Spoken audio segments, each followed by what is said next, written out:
My name is Susan. My name is Susan Gettert, and my pronouns are she, her, hers. I am the Special Projects Manager at 1000 Friends of Wisconsin. And I'm thrilled to welcome you all to our first webinar of 2022. I'm going to share my screen. And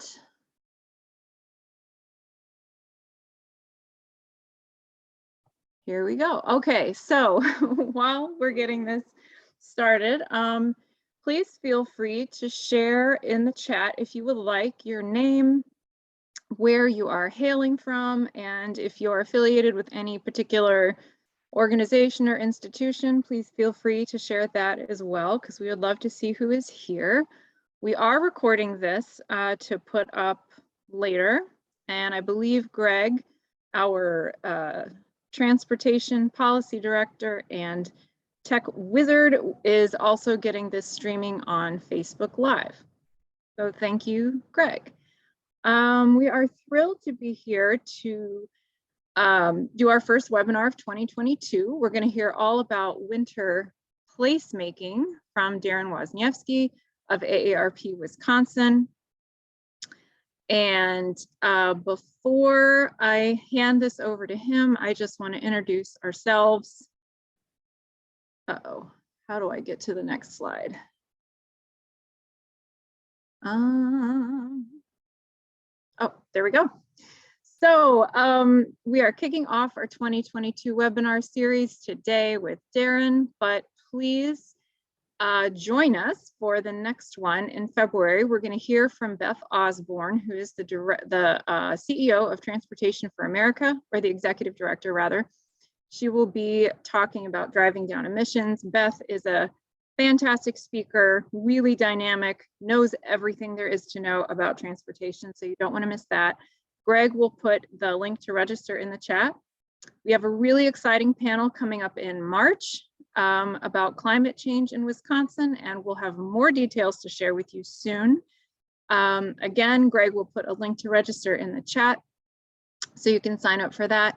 The best way to keep in touch with us about what is going on and webinars coming up and any of that is to sign up for our e-newsletter. You can do that on our website, or you can email any of us. And that information will be at the end. I want to make sure to thank our sponsors, Godfrey & Kahn and MG&E, and of course, we are thrilled to be partnering with AARP-Wisconsin for today. Oops. Oh man. Okay. Next is our featured speaker. I would like to introduce Darrin Wasniewski from AARP-Wisconsin. Darrin grew up in New Jersey and spent many years in Ohio before moving to Wisconsin.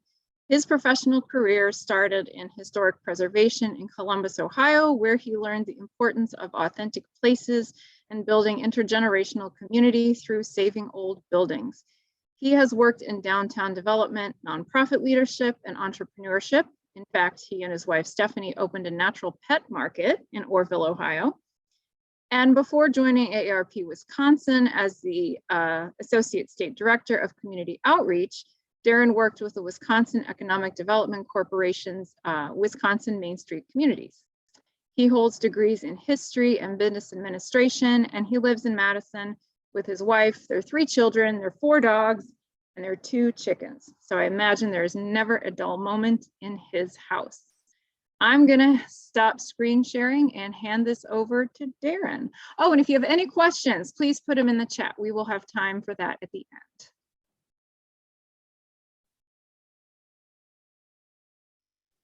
Great, thanks, Susan. And I'm actually glad I'm starting things off in January. I'd hate to follow Beth in her presentation there. I've heard her speak before, and she's a dynamic speaker. I'm going to get a screen share going here.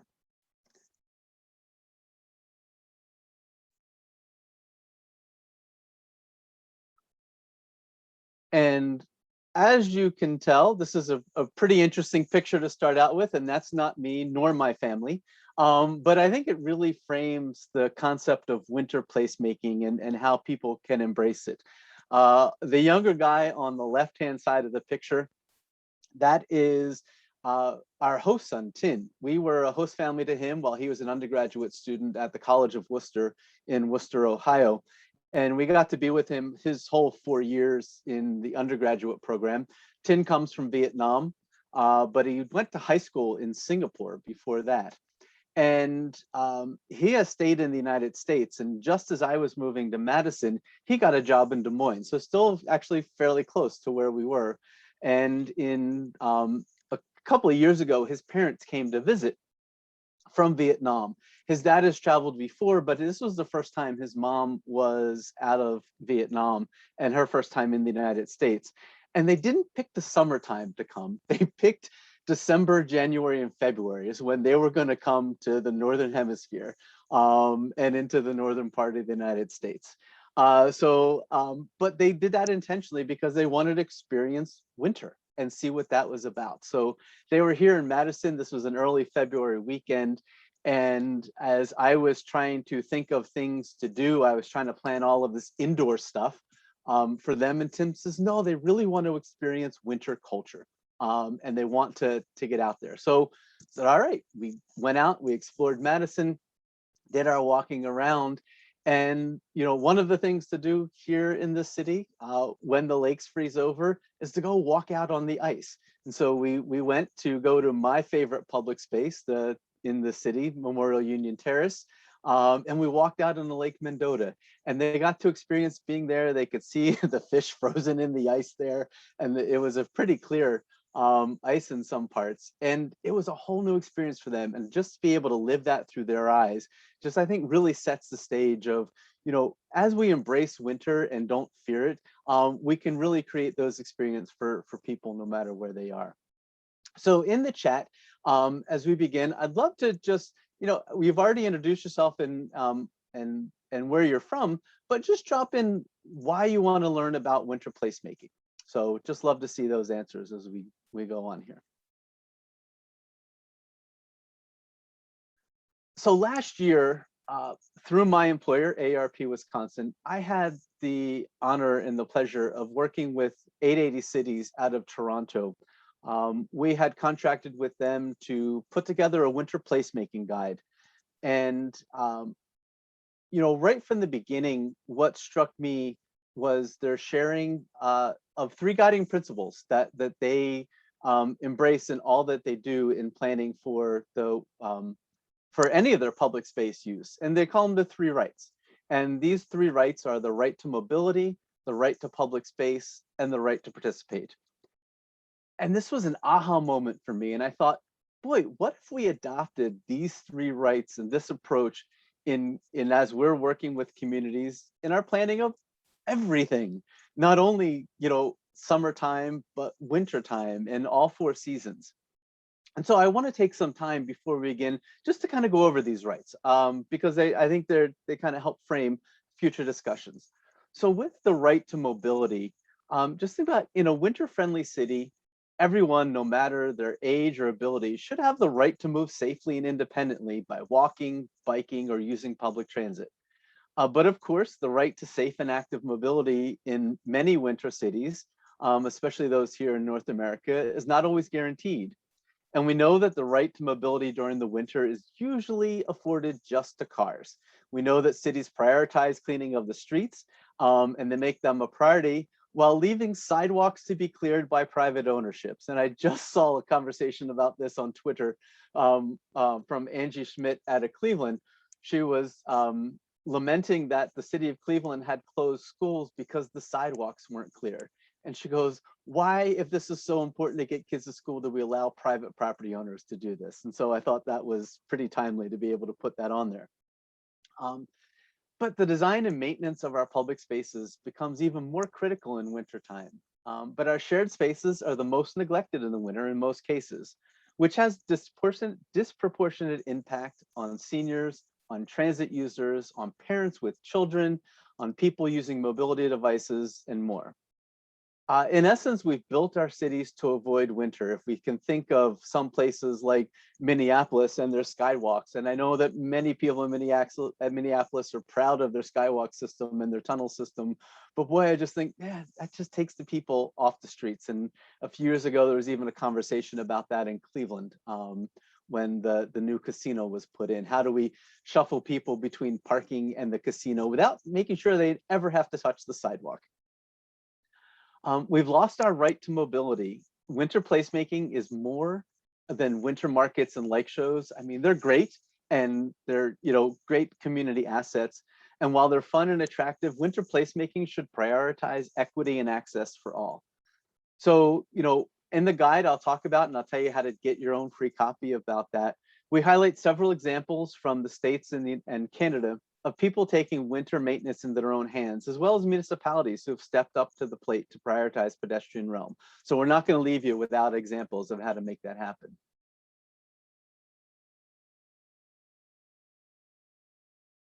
So the second right is the right to public space. Everyone, regardless of where they live, should have access to high quality, maintained and programmed parks and public spaces. But we haven't necessarily designed our public spaces to be fun, interactive, and programmable in the winter in North America. Like this sign in Toronto, some places have signs stating that our public spaces are not cared for half the year. And the cities have essentially turned their backs on the parks and public spaces during the winter. And the communities are not interested in investing in livability. In North America, winter communities, we shelter ourselves away for multiple months out of the year. And I've seen this firsthand.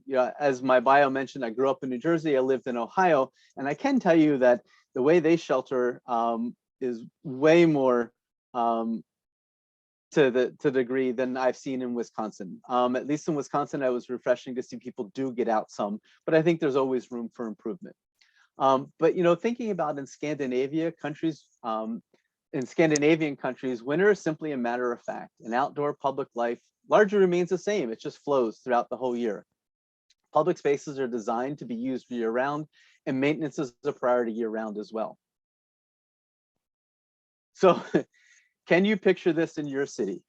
This is Norway and a winter movie night in the park. Many cities in Wisconsin and around the country have outdoor movie nights throughout the summer, but how many have winter movie nights in the park? Winter is a matter of fact that needs to be embraced. Here they use the fact that the sun sets early to their advantage. So unlike the summer months where you have to wait till 9 o'clock or 9:30 to start your movie, you can get it started earlier, like 6 o'clock here. So thinking of winter as an asset is the backbone to winter placemaking guide. But not everything happens in Scandinavia. We do have innovative placemaking and winter projects that are happening here in North America. And they're on the rise and increasing as people are recognizing that we need to embrace winter here. These images are from the Winter Placemaking Lab that happened in St. Paul.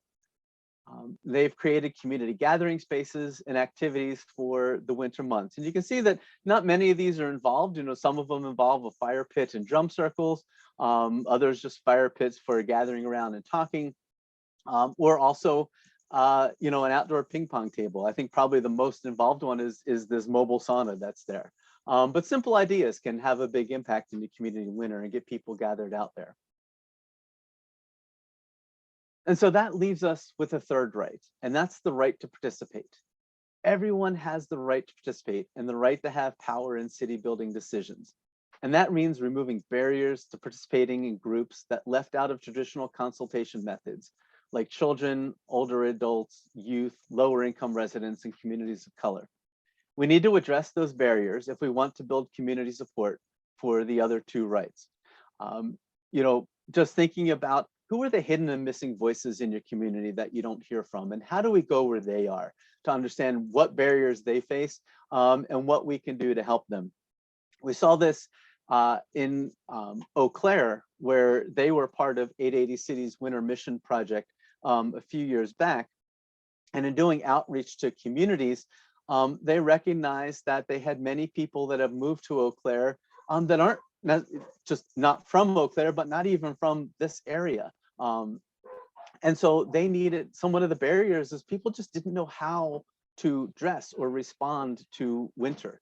And so the best thing that they could do was provide a guide to help people understand how you should dress and how you should move about and what winter means, so that you're not stuck where you are.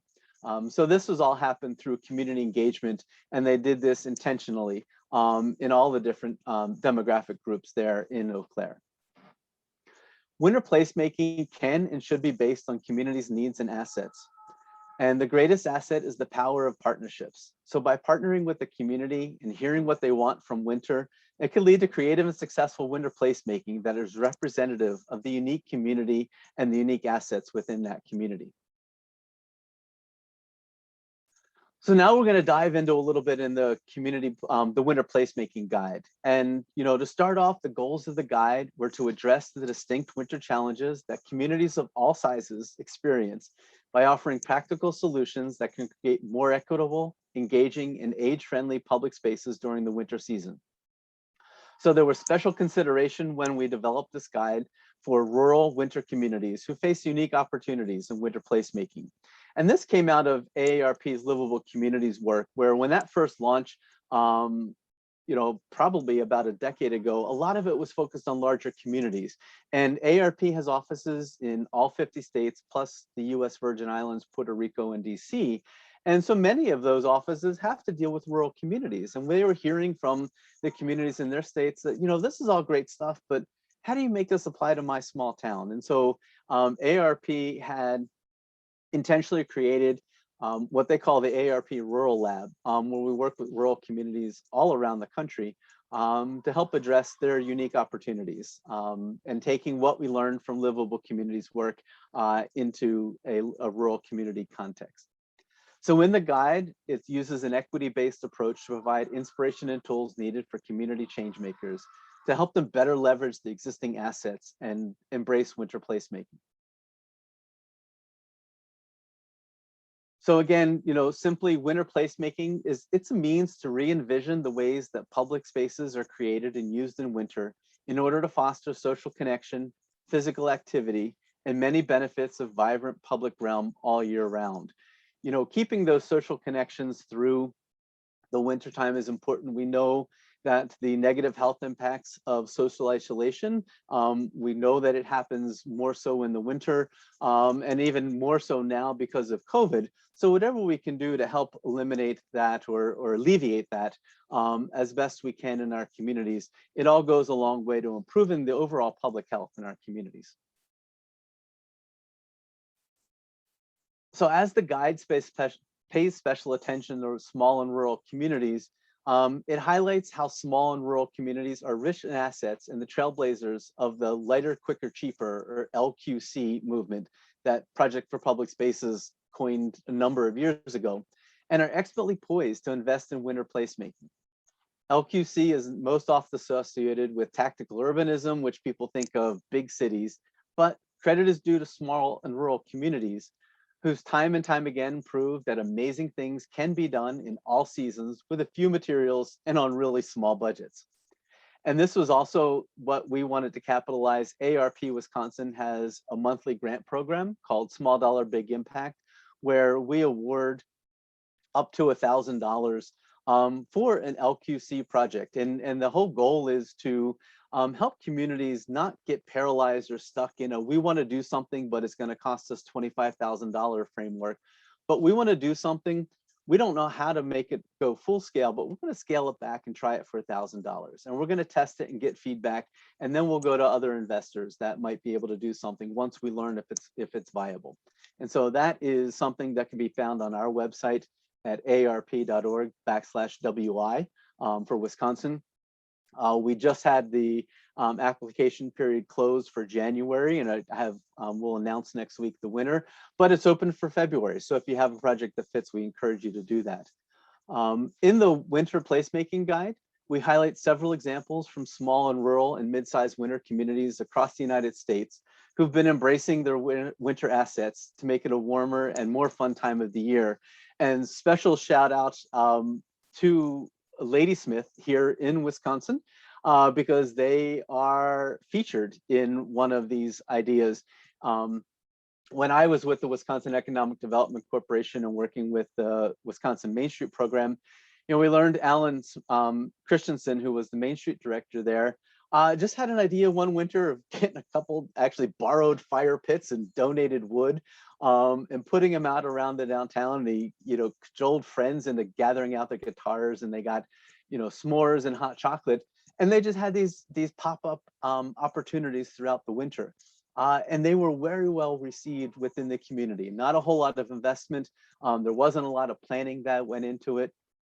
And as I've learned from later on from other folks who do winter planning of events, that this approach is actually a really good way, because one of the struggles we have in winter is sometimes we don't know what the weather is going to bring. And it can be, fairly swing one way or the other. So for instance, if, you have a winter event, we might get big winds coming through, or we have wind chills in the -20 or -30. Well, obviously you're not going to get anybody to come out for that. Likewise, we've seen ice sculpture displays for winter events, and it's 60 degrees. Not very good for that ice too. So, having some pop-up events you can do that launch, can be shared pretty easily is something important to think about. So in the guide, it delves into the benefits of winter placemaking through 3 topics: looking at the health, the economy, the social benefits. And the guide, we believe when creating the guide that it hopefully convince all of you that winter placemaking can help combat social isolation, support the local economy, and can create opportunities for community connection. The first half of the guide introduces the concepts around assets-based community development, placemaking, and placekeeping, and the importance of equitable winter engagement. So talking about those 3 rights that I began this presentation with. And the second half of the guide, it's broken into 4 pillars: winter mobility, winter fun and programming, winter warmth, and winter health. And the second part also provides excellent examples of winter placemaking from communities of all sizes. So if we think about, what these 4 pillars mean, winter mobility, we discussed it in the right to mobility. How do people get around in your community? How easy is it for them? What are the barriers that they might face? Winter fun and programming, how do we get people into our communities? I had the pleasure of sitting in on a webinar last week. Gil Penalosa, if any of you are familiar with them, he's the founder of 880 Cities, but he has a huge litany of projects and accomplishments in a professional career in parks and public spaces. And he has a bi-weekly series called A Walk in the Park with Gil. And last week, Jan Gell from Denmark was his guest, and they were talking about streets. And Jan had a good perspective on this when he was talking about winter. And he was saying that, summer in our public spaces, they are time for impromptu stuff that, it's warmer, we move around. But in the wintertime, people need a reason to come out to. They need something programmed to come out to do. And so that's where really winter placemaking can help that. Rely less on the impromptu and more on the programmed opportunities to get people together. So the third pillar is winter warmth. And it's normally found indoors, but what can you do to help bring the heart outdoors? And this can be, we've seen, simple things like fire pits or portable heaters. But whatever you can do to get people together outside helps to create a warmth. And then the last is winter health and resources. So maintaining physical and mental health during the winter is imperative. And so when we focus on this section, as one of the 4 pillars, provide steps to ensure community health is prioritized and needed resources available to all during the winter time. And then the guide moves into providing introductory steps for how to do winter placemaking in your community. You just hit on these 5 points. And it's broken down very simply. And to summarize, we look at an asset-based lens is the first step to winter placemaking. And placemaking needs to be based on equity that deeply considers the spatial and social aspects of spaces. Community needs to be engaged and included in collaborative designing winter places, and programming and policy in communities. And then testing out the ideas and gathering feedback is key to scaling up placemaking initiatives in the future. And of course, placemaking can and should be part of a larger community strategy, which is something we highlight in the guide and point to excellent examples from cities like Edmonton, Buffalo, and Marquette, Michigan. So this asset-based approach is exemplified in the Get a Grip and Mainly Outdoors programs that is highlighted in these communities. So these two small places have leaned on local partners like the library and the Wilderness Outdoorsman to make placemaking happen in their communities. So, again, simple ideas that you can go ahead. These are featured in the guide. And so we encourage you to delve in more and learn more about those. So here are some examples that we have in the guide of winter placemaking. Some of them are a little bit more involved than others. But Houghton, Michigan embraced their assets for their largest public space, and that's their streets, and transformed these spaces into the Jibba Jabba Rail Jam. This event brought locals and visitors alike to the downtown, where volunteers the night before shoveled the snow to make tobogganing ramps, tube luges, and created a place for ski competition, all in the downtown and on the streets, the public spaces of streets. This event was a hit for business owners who appreciated the injection of life in the community during winter. So some small rural communities may think that because they don't have an identifiable downtown square or a main park to gather in, that placemaking can't be done. But Houghton proved that with community support, you could utilize your public spaces of streets, the power of volunteers, and the will to reinvent and re-envision the public space in the winter, and placemaking can be a success. Another example comes from Perry, Iowa, and it's an example of a community who embraced their individual and cultural assets through the Perry Latino Festival and Los Posados. In previous years, Los Posados celebration was held in a rec center out of town. It wasn't engaged in the community, it was out in a far place. But over time, the town of Perry embraced the cultural tradition of its Latino residents and welcomed the event to take place in the town square. Los Posados is the recreation of a biblical scene in which the people go business to business, caroling. They have food and drink flow. It's a family-friendly tradition that the town has met with open arms, and the businesses stay open late. Fire pits were added for warmth, and it's become a community-wide celebration. So this is, embracing the assets, the cultural assets that you have in your community. In Perry, the town embraced the local, individual, and cultural assets to activate the town square in a new, creative way during winter. In Burlington, Vermont, and our AARP state office, they were inspired by the creation of the Winter Placemaking Guide, and they wanted to delve a little bit deeper into the community. So they partnered with 880 Cities and the City of Burlington staff to create a winter policy audit that documents both assets and barriers to winter placemaking. In the audit, they took stock of assets and barriers in the way preventing placemaking. Because in North America, we've planned around the car in most communities, and around warmer weather, we're bound to have restrictive policies in place that can impede our attempts at activating public spaces in the winter. So the goal is to identify them and understand how you can overcome them.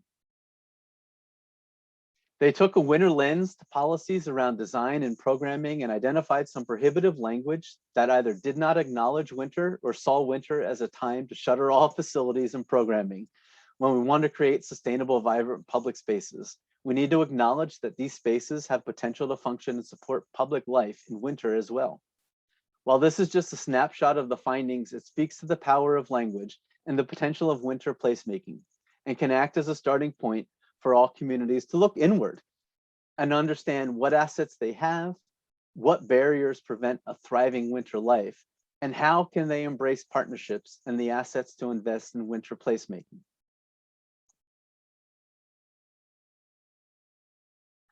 So if you are interested in learning more about the Winter Placemaking Guide, you can find it. It's downloadable for free at 880cities.org. You can also find other resources on aarp.org/livable. And AARP has worked with 880 Cities on two other projects that I think you might find useful. The first is creating parks and public spaces for people of all ages.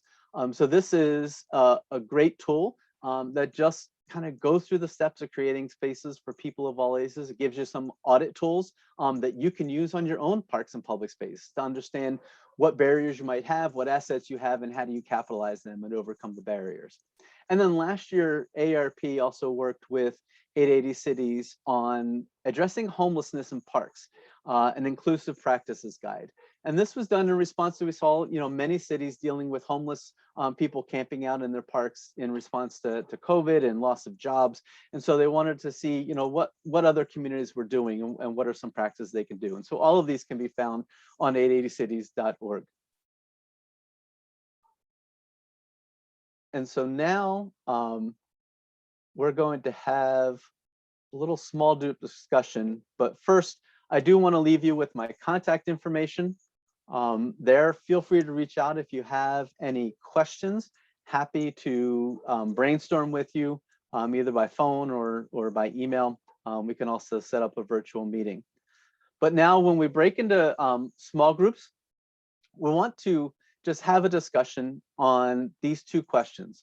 Now that you've heard this, and it was a lot compacted into a short amount of time, I understand that, but just think about, from your own perspective, what are some of the winter assets in your community? And then be thinking about, are you capitalizing on them as a community? And if not, what are some of the barriers that you face to capitalizing on those? So those two questions are what we're going to work on, and I'll stop sharing here so that we can come back together. All right, thank you, Darrin. That was great. I want to echo Darrin's enthusiasm for those guides from 880 cities. I have read through all of them myself, and the winter placemaking one especially is fantastic. I encourage anyone to check it out. Greg put a link in the chat. I relied on that pretty heavily when I was updating our winter playbook, which is available on the Active Wisconsin website. If Greg has a chance to pop a link in the chat at some point, that would be great. And that was a little more Wisconsin specific, but looking at different ways that placemaking can help us get through another COVID winter. So we have 16 people here. So do we want to break out into small groups or just have kind of a Q&A discussion here? What is the feeling? With 16, we can probably just do a larger group discussion. We could take any questions, but I definitely love to also hear, thoughts on people have identified winter assets in their communities, and what barriers they face if they haven't capitalized on those. What barriers they see in preventing that. Yeah. I noticed in the chat as you all are gathering your thoughts and your questions, I noticed we have people from healthcare here, and community health, we have some planners and consultants. Definitely noticed somebody commenting on the library system. So it seems like I guess I'll just kick this off with a question, Darrin. Who are the people you see that are taking the lead in these activities? Are they city staff? Are they like health centers? What are you seeing? I think it's a mixture. And actually, if I could, I see Scott Allen is on from Eau Claire, and he dropped the link to owinter.com. Love to, if he's willing to share a little bit about his experience in Winter Mission. This was sort of the first foray in Wisconsin to a community, taking a deep dive into it and working with 880 cities. And so, Scott, if you'd be willing to share a little bit about your experience with Winter Mission, that would be great. Sure, happy to be put on the spot. Thanks, Darrin. Yeah.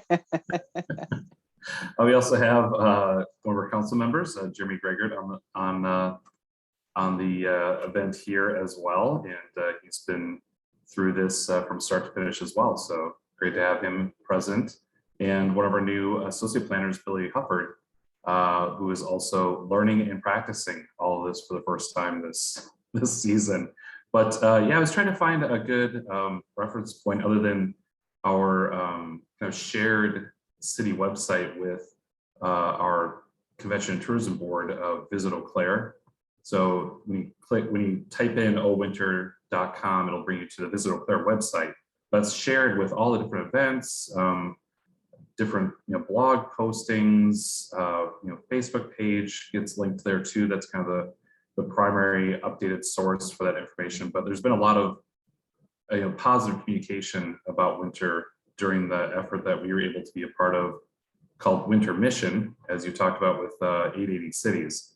They kicked that off back in 2018 already, and we are one of the 3 cities in the U.S. to be able to participate that way. So we're kind of a medium-sized city, along with Buffalo, New York, which obviously is a large-sized city, and then Leadville, Colorado, which is the smaller city. So yeah, go to owinter.com, a lot of good information there too. But I was trying to find, and I'll have to talk with other staff to see where our Eau Claire Winter Mission Winter Strategy Report is. This is just the executive summary, but that's kind of the final product we got with the effort with 880 Cities. But much like you presented, Darrin, I don't want to repeat all of that, but a lot of overlap with what you had shared in terms of different.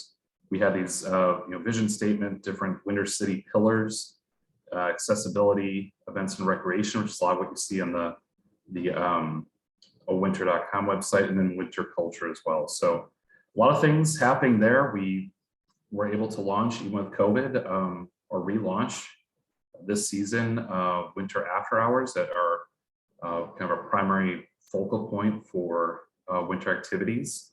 That's every Thursday night. So lights come on, and there's a fire pit, and so on and so forth. So there's a lot of outdoor gathering that can still happen even with COVID still going on. And then with that too, we've had a lot of success with our gear share, which I think is, somebody mentioned libraries. That was a great place to get people connected for free rental, essentially checking out like you would a book or a movie. You could check out snowshoes, ice fishing gear, so on and so forth, without making that financial investment into something maybe you're not super into yet. So snowshoes are the most popular thing being checked out at the libraries, which is really an interesting thing to say. But here we are. So sorry, a lot going on there too. Thank you, Councilmember Greger had the reference there. Yeah, so you have to go to 880 Cities website to find our winter strategy there as well. But yeah, mobility is a big thing. I'll let the council member maybe chime in as well, but we have a winter route, so kind of a multi-use route, walking, biking, and such, that is like you had mentioned before, is a priority cleaning of snow and ice, not just streets for vehicles, but one of our other routes in the center of the city for walking and biking as well. So, and I saw one of the photos in your slideshow of Eau Claire and some of the fun events that we've been doing in some of the outdoor plazas here in the city. So, yeah, I gathered all the photos from 880 Cities. They were gracious enough to share them with me. So, yep. So they don't always have captions on them. You go, oh, that's really pretty. Where's wait a minute? That's just down the street. That's really exciting. So yeah, a lot of good opportunities and ideas, information. Thank you for sharing all those, especially for some of those smaller communities too. Again, Eau Claire's a little bit bigger, so kind of volunteers and resources and access to a lot of these things maybe a little bit easier than other places. But yeah, I really appreciate all the smaller communities and what they're able to do as well. So hopefully we can just keep sharing this information with each other. great, thank you, and I apologize for putting you on the spot. But you did no, it's awesome. fine. And I don't want to monopolize the time here for questions and answer though either, because I'm sure everybody else has a lot of good ideas that they've been able to use as well. Great. Carol, I see that you've identified big barriers living in Madison and not living downtown, or lack of transportation, that you have one shared car with your husband, mobility issues, slippery sidewalks, and worry about lack of warming station or other ways to warm up intermittently. Yeah, I can say as a Madison resident, I share those, although we have different cars. But I used to rely on public transportation to get to the office, and Madison Metro has canceled my butt sign. So that's really made it difficult to get to the office when I do go in there. Who else has winter assets in their community that they want to share or talk about that often aren't held up? Yeah, Kristen, perhaps not an asset. We have a lot of wonderful parks, but I'm curious how people deal with the lack of bathrooms. Like that movie looked great, but our park bathrooms get shut down in the winter. And so if anybody has creative solutions for that. And may I ask why they're shut down in the winter? I suspect, I'm not sure, but like they wouldn't be used as much. And so for like maintenance for public works to have to go and maintain, and then vandalism. So, and I'm kind of asking this because do library programming, and with young families, like the bathroom is always an issue. So how do we like encourage families to come like to a movie, but then do you rent a porta potty or direct everybody to Quick Trip? Like, what's the creative way to deal with that? This is Jeremy in Eau Claire, but we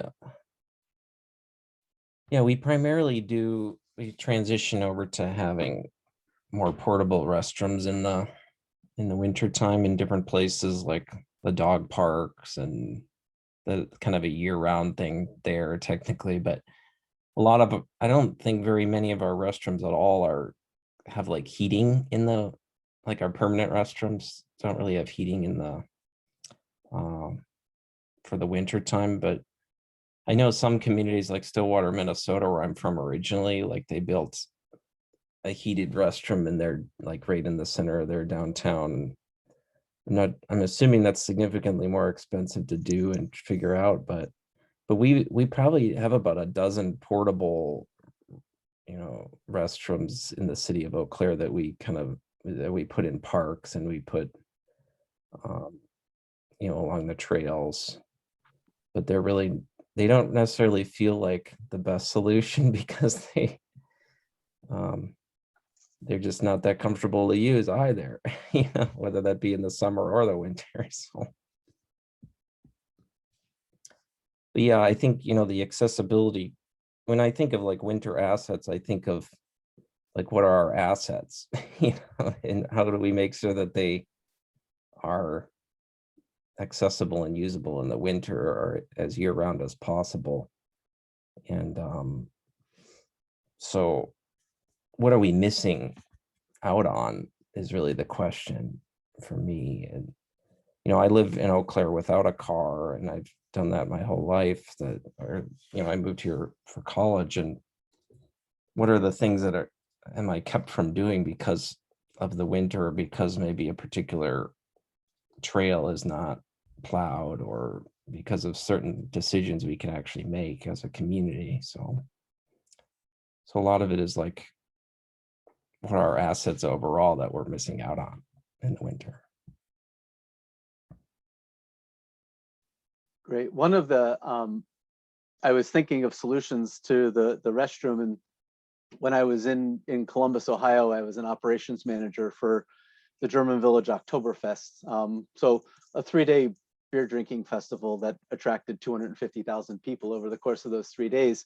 But one of the things I learned from that festival was, if you want people to stay long, you provide them with nice restrooms, and the typical, plastic boxes aren't necessarily nice. And so we had contracted with a company that had these trailers that came in.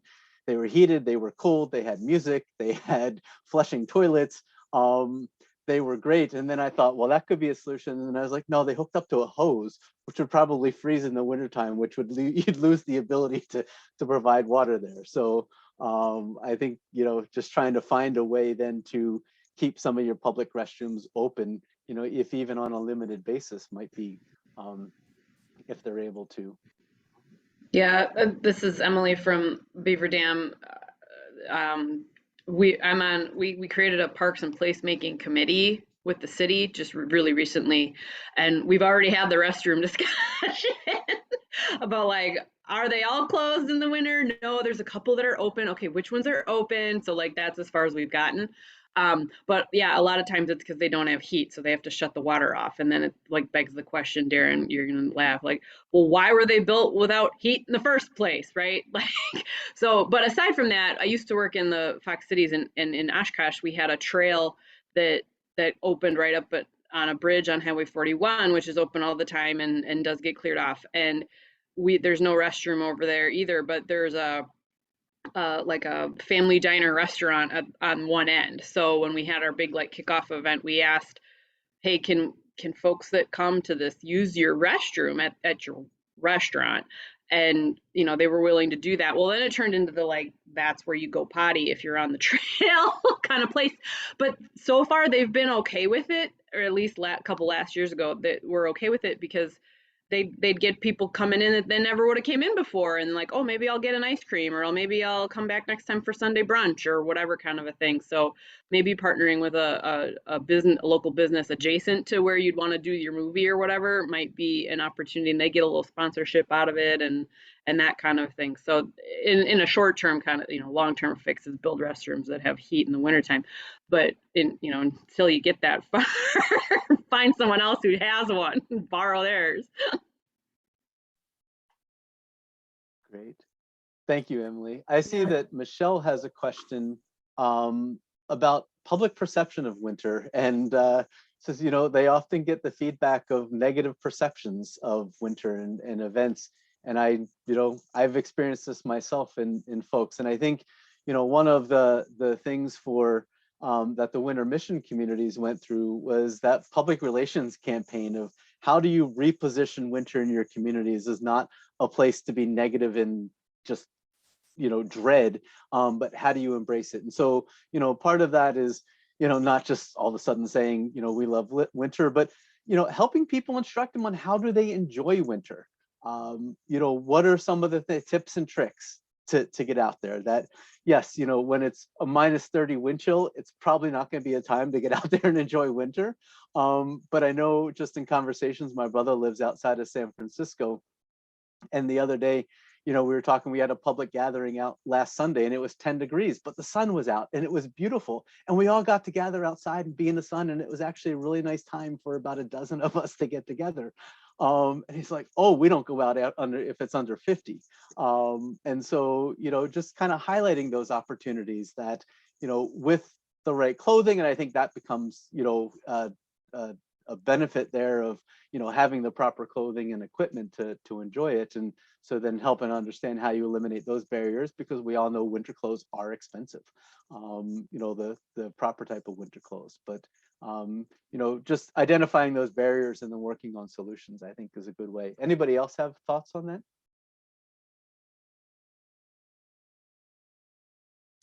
This might be too granular, but it's helped when we've been very clear, like how long the activity is going to take.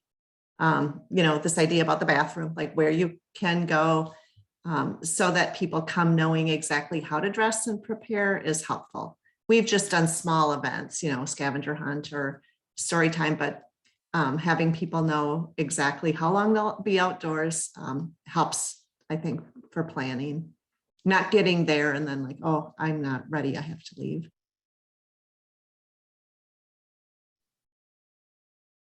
Yeah, and I think that, again, it's going to be a process that if your community hasn't traditionally embraced winter or had programming in the winter, that is going to take a while to get folks used to it. But, continue and take small steps in doing that.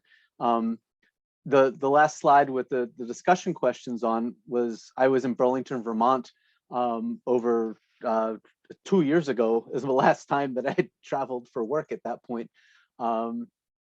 And I was delayed in getting back because they received 30 inches of snow overnight and the airport was shut down.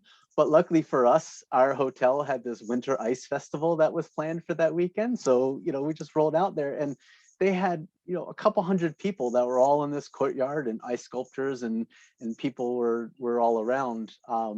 but they did have the benefit of restrooms, in there, and people can move in and out. So I think, providing those warming stations, as Carol had mentioned, just even, in Madison and getting around, where are those temporary warming spaces? Because we do know that sometimes, you are just going to need to get warm. And so identifying those that people can help take the chill out a little bit before they go back out can go a long way.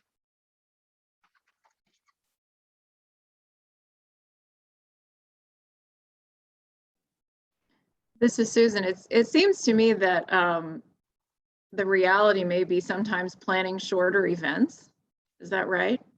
Just because, if it's a nice summer day, you can be outside all day. But in the winter, if it's really cold, plan on an hour or two, kind of depending on what the event is or whatever. I just wanted to comment that sort of the two main threads I could follow in the presentation and through some of this discussion are that there's like the events and the sort of general mobility access are definitely connected, but those are kind of two different threads going on, right? Like one is sort of how can we entertain people and encourage social connection, and the other one is like how do we actually make it possible for people to like get around and be a part of public spaces. So yeah. Yeah, I think that's Can't have one without the absolutely other, but yeah. And if you had to prioritize one over the other, I would personally love to see the mobility aspect first and foremost, and how do people get around. And then once you've made that easier, then events would come along, or at least draw people out and give them a reason for coming out. But mobility in the wintertime is huge. I apologize, you heard in my introduction that I have chickens. You may hear a chicken squawking in the background because they are not winter hardy, so they come inside for the winter. We have an indoor coop for them. And it's in the basement, so and that's where my office is. So I'm not living with a dinosaur. But I think back to when I was in Columbus. There was I was living in the German Village neighborhood, and it very walkable neighborhood. We had a grocery store that's in walking distance, and one of our residents, longtime residents, a woman named Katie McClure, she was 94 when I met her. Her husband had passed away a number of years ago. Her children didn't live there, so she lived alone in her house. But she didn't drive, but she walked everywhere, walked to the grocery store, and I could really see at that point just how winter mobility affected her, because relying on others to clear their sidewalks, it prevented her from getting to the grocery store, and that began to create issues. Now, luckily, she had neighbors that could drive her there, but not everybody's in that situation, and so we have to think about, how can people get along safely, and even now, as we look at, coming up in February, we have Transit Equity Day, and just thinking about, what are alternatives outside of cars? With the latest report issued that the average price of a used car is now $29,000. Who has access to that, and who does that leave out most of the time? But even if you can find a used car, it's maintenance and all that other stuff. And so, how do we make our communities more livable? Also understanding that in AARP's world, we study, older adults, and have recognized that your typical American outlives their ability to drive by 7 to 10 years. What do they do to get around? How do they maintain their independence and their walkability in summer as well as wintertime? So those are all things that are always on our mind. all right. Thank you, Darrin. I think we're going to wrap things up. Greg has shared the links to our next 2 webinars to register in the chat. So thank you, Greg. I am going to share my screen one last time just to conclude. I'm not going to put this on slideshow because it's kind of messing with my computer, but if you want to learn more about 1000 Friends of Wisconsin, please visit our website at 1kfriends.org. We are celebrating our 25th year of being an organization specializing in land use and transportation planning. The Active Wisconsin program, which I am the project manager for, is a newer program, but we work with communities all around the state to implement active transportation programs and infrastructure. We have social media. You can follow us on Twitter, on Instagram, and Facebook.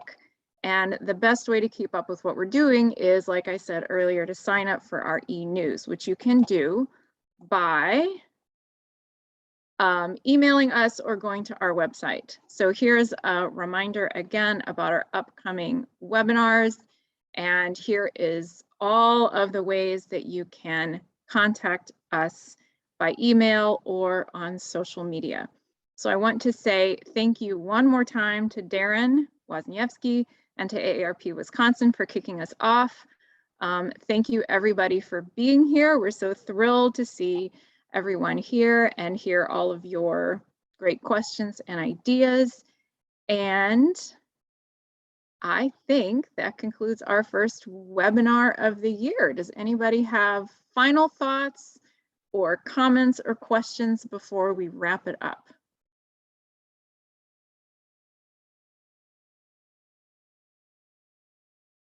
Oh, I just want to say there's a message from Carol in the chat regarding mobility issues. Check out the plan from Draper, Utah. Oh yes, I read about this. They're building a brand new city where everything is within 15 minutes and cars, I believe, are deprioritized. Like most of the places there are going to not be accessible by car. So that is definitely a lot to think about. All right. I think that's all I've got. Thank you, everybody.